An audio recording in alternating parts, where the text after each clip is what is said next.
भैया मेरे यहाँ 200 रुपए गिर गए, आपने देखे क्या? नहीं मैडम, मैंने नहीं देखे। अरे भैया मैं यहाँ से जा रहा था, मुझे 200 का नोट गिरा हुआ मिला, दे देना किसी गरीब का हो, इसलिए लौटा रहा हूँ। अरे मैडम ले लो आपके पैसे।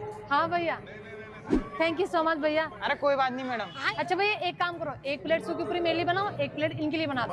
अरे मैडम इसकी क्या जरूरत है? अरे भैया खाना तो आपको पड़ेगा, भैया आप तो लगाओ। हाँ मैडम लगा रहा हूँ।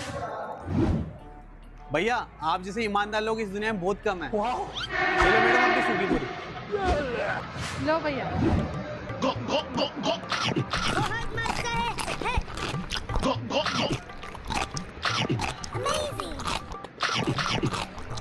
भैया कितने पैसे हो गए? सिर्फ 100 रुपए। हाँ भैया ये लो। अरे ओ मैडम, ये तो नकली नोट है। क्या?